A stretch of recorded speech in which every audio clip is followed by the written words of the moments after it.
Hello students, a very warm welcome. Today in this video, we will discuss about the Treaty of Versailles. In our previous video, we saw about the Weimar Republic. हमने देखा कैसे first world war के खत्म होने के बाद Weimar Republic existence में आती है। वेमार रिपब्लिक के जो पॉलिसीज होते हैं वो बहुत ही अच्छे होने के बावजूद पीपल सपोर्ट नहीं गेन कर पाते, और उसका एक रूट कॉज था कि Weimar Republic sign the treaty of Versailles. वहां के लोगों का मानना था कि वेमार रिपब्लिक ने ये ट्रीटी ऑफ वर्साय को साइन किया है, जिसकी वजह से जर्मन्स को डिसग्रेस फेस करना पड़ रहा है, डिफेम होना पड़ रहा है। इसलिए वो वेमार रिपब्लिक के प्रति अपने सेंटिमेंट्स नहीं रखते थे। तो आखिर ऐसा क्या था इस ट्रीटी ऑफ वर्साय में जिसकी वजह से लोगों ने वेमार रिपब्लिक को रिजेक्ट किया, उसे सपोर्ट नहीं दिया, जबकि वेमार रिपब्लिक ने अपनी पूरी कोशिश की कि वो जर्मन्स को एक डेमोक्रेटिक सोसाइटी प्रोवाइड कर सके। The treaty of Versailles was a harsh and humiliating peace treaty. Versailles की जो संधि थी, मैं आपको बता चुकी हूं, Versailles is the name of place, France में है ये। चूंकि ये संधि यहां हुई थी, इस वजह से इस संधि का नाम ट्रीटी ऑफ वर्साय रख दिया गया था। तो ये जो ट्रीटी हुई थी अलाइज एंड सेंट्रल पावर्स के बीच में, जिसमें जर्मनी लीडिंग उसमें था सेंट्रल पावर की तरफ से, ये ट्रीटी जो थी बहुत ही हार्श एंड ह्यूमिलिएटिंग थी। हार्श क्यों थी? क्योंकि इस ट्रीटी के जो क्लॉजेस थे वो इतने ज्यादा सख्त थे कि जर्मनी की इकोनॉमी को रियून कर दिया इसने। और ह्यूमिलिएटिंग इसलिए क्योंकि जर्मनी एक पुअर इकोनॉमिक कंडीशन की वजह से खुद को प्रूव नहीं कर पा रही थी, उसकी वो स्टेटस नहीं बनी हुई थी, वो उस स्टेटस को नहीं एंजॉय कर पा रही थी जो पहले थी जर्मनी की। इस वजह से जर्मन्स जो थे वो बहुत शर्मिंदा थे। तो अब हम देख लेते हैं कि प्रोविजंस क्या थे, इस ट्रीटी के प्रोविजंस क्या क्या थे। Germans lost its overseas colonies. तो ये बात हमें समझ में आ रही है कि Germany was following the imperialism and colonialism. जैसे ब्रिटेन ने हम पर शासन किया था, हमको अपनी कॉलोनी बनाया हुआ था, वैसे जर्मनी ने क्या किया हुआ था, अफ्रीका में अपनी कॉलोनीज बनाई हुई थी। तो सबसे पहले जो जर्मन्स के कंट्रोल में ओवरसीज कॉलोनीज थी, अलाइज ने वो जर्मनी से स्नैच कर लिया, ले लिया।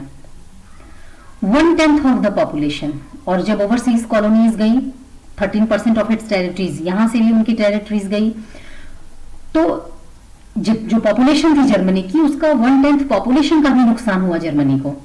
कुछ तो युद्ध में मारे गए, वहां लॉस हुआ, और कुछ जो ओवरसीज कॉलोनीज और टेरिटरीज को ऑक्यूपाई किया अलाइज ने, तो जब टेरिटरीज को लिया तो वहां रहने वाले लोग भी तो उनके कंट्रोल में आ गए। तो यहां पॉपुलेशन जाने से जर्मनी का क्या नुकसान हुआ? तो ये तो आप इकोनॉमिक्स में पढ़े हो ना कि पीपल एज अ रिसोर्स होते हैं। पॉपुलेशन जो है वो हमेशा बर्डन नहीं होती है, उस पॉपुलेशन में स्किल्ड पीपल भी हो सकते हैं जो कि एक रिसोर्स के रूप में उस देश के लिए कंट्रीब्यूट करते हो। तो उस 1/10 पॉपुलेशन का नुकसान हुआ, उस ह्यूमन रिसोर्स का नुकसान हुआ जर्मनी को। 13% ऑफ इट्स टेरिटरीज, जर्मनी की जो टेरिटरीज थी उसका 13% अलाइज ने ले लिया। आप ये देखो, ये है the contraction of the German Empire after the treaty of Versailles 28 June 1919। ये जितना रेड पार्ट आप देख रहे हो ना, ये पूरा रेड पार्ट जो है वो Germany territories lost after Versailles. ये वो टेरिटरीज हैं जो जर्मनी से ले ली गई। तो जितनी टेरिटरीज ली गई थी वो कितनी थी? 13%। अब हम वापस आते हैं अपने पॉइंट पर अब देखिए, जब ये 13% टेरिटरीज ले लिया अलाइज ने, आपस में बांट लिया, 75% of its iron and 26% of its coal to France, Finland, Denmark and Lithuania. इन कंट्रीज ने आपस में बांट लिया। तो जो 13% टेरिटरीज गई ना जर्मनी से, जो वापस ली इन्होंने, वो उन टेरिटरीज में 75% आयरन था, 26% कोल था। और आप ज्योग्राफी में रिसोर्सेज पढ़े हुए हो, I think there is no need to explain how the iron and coal are important for the development of a country, for the economic growth of a country. आप बेहतर समझते हो आयरन कितना जरूरी है, कोल कितना जरूरी है किसी भी देश के लिए, इकोनॉमिक प्रोग्रेस के लिए।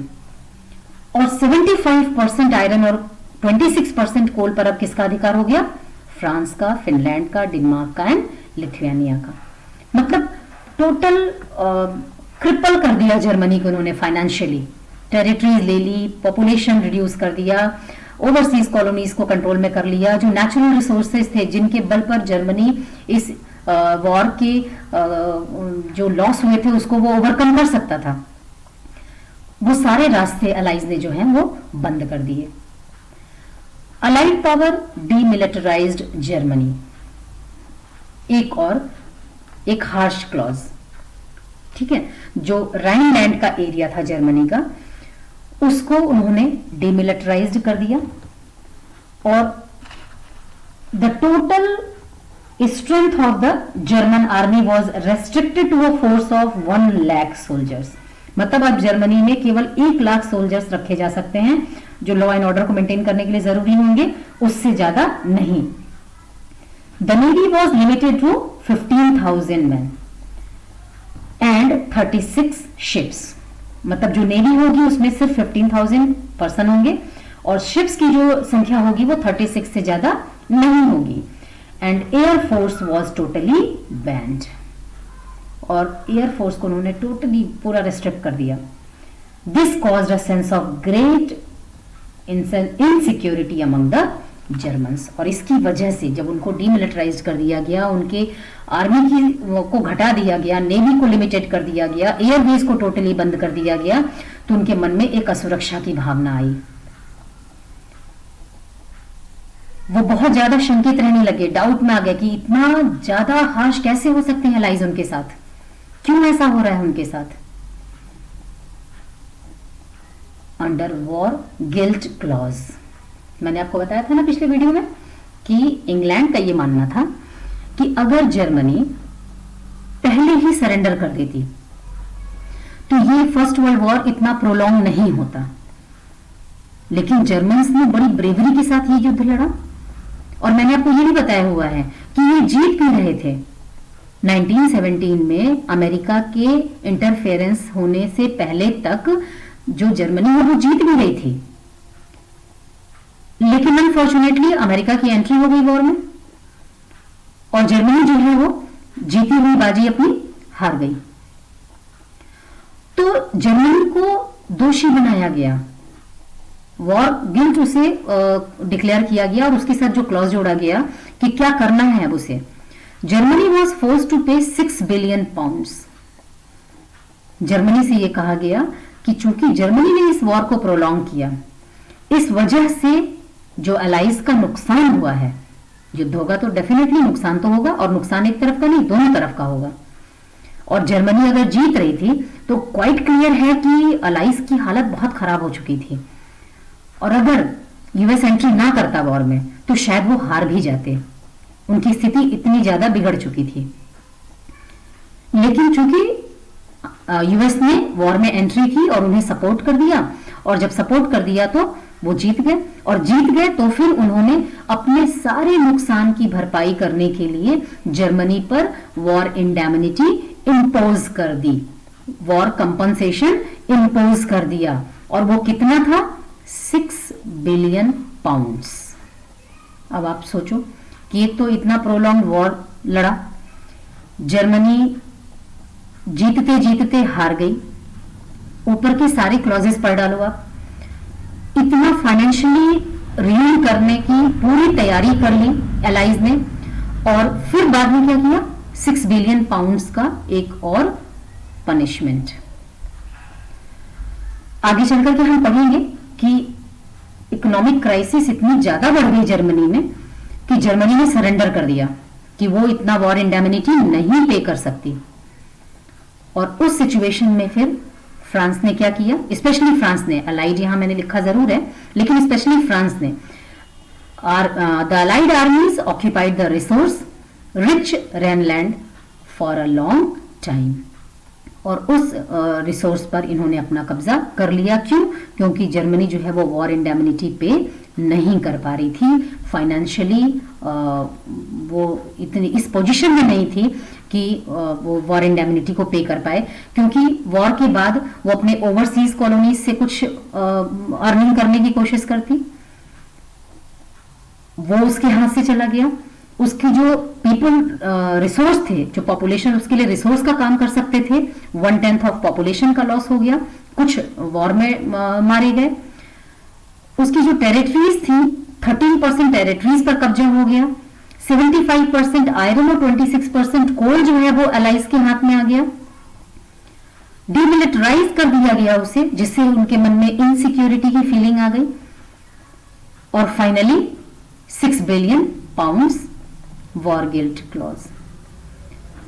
तो ये रीजन था जिसकी वजह से जर्मन जो है अपने आप को बहुत ज्यादा शर्मिंदगी महसूस कर रहे थे खुद में, उन्हें बहुत ह्यूमिलिएशन फील हो रही थी, उन्हें डिस्ग्रेस फील हो रहा था।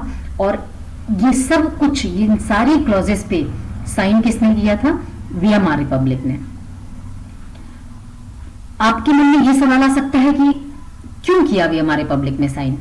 अगर वो मना कर देते तो क्या होता? कुछ बच्चों ने अपनी ये क्वेरी रखी भी थी मेरे सामने। तो मैं आपको बता दूं कि वीएमआर रिपब्लिक के पास और कोई रास्ता भी तो नहीं था। मोनार्क के एब्डिकेशन के बाद उन्होंने देश की बागडोर अपने हाथ में ले ली। और जनरली हम अपने डेली लाइफ में भी तो जब जो लीडर होता है हम उसी को प्रेज करते हैं या क्रिटिसाइज करते हैं। यहां पर वो सिचुएशन जो थी वो वीएमआर रिपब्लिक के साथ थी। वीएमआर रिपब्लिक ना होता, कोई और गवर्नमेंट होती, वो साइन करती, लेकिन साइन तो करना ही होता। क्यों? क्योंकि ये हारा हुआ देश था। और ऐसी कंडीशन में कंट्री बाउंड हो जाती है कि उसे साइन करना पड़े। अब आप याद करो, जो मैंने आपको बताया था कि सेकेंड वर्ल्ड वॉर के खत्म होने के बाद जो इंटरनेशनल मिलिट्री ट्रिब्यूनल बना था, उसमें उन्होंने केवल 11 नाजी वॉर क्रिमिनल्स को डेथ सेंटेंस दी थी। और मैंने एक लाइन लिखा था उस वीडियो में कि जो अलाइज थे वो इस बार उतना हार्श नहीं होना चाहते थे जर्मनी के साथ जितना वो फर्स्ट वर्ल्ड वॉर के बाद हुए थे। ये हार्शनेस थी उनकी। ये harsh and humiliating peace treaty उन्होंने जर्मनी पर इंपोज की थी after the end of first world war. अब वीएमआर रिपब्लिक की इसमें क्या गलती थी? एक तो पहली बार देश में डेमोक्रेसी आई थी, इसके पहले वहां के लोगों को किसी को भी एक्सपीरियंस नहीं था डेमोक्रेटिक सेटअप में वर्क करने का। और ये होता है ना, सिर मुड़ाते ही ओले पड़े, वीएमआर रिपब्लिक के साथ ऐसा ही हो गया। बड़ी मुश्किल से तो वो पावर में आ पाए, और पावर में आते ही उन्हें ऐसी ट्रीटी साइन करनी पड़ गई। और जिस वजह से बहुत अच्छी पॉलिसीज इंट्रोड्यूस करने के बावजूद वो पीपल सपोर्ट नहीं गेन कर पाए। इसके अलावा और क्या इनहेरेंट प्रॉब्लम थी वीएमआर रिपब्लिक में? Effect of first world war क्या था जर्मनी पर? About all these we will discuss in our next video. Thank you.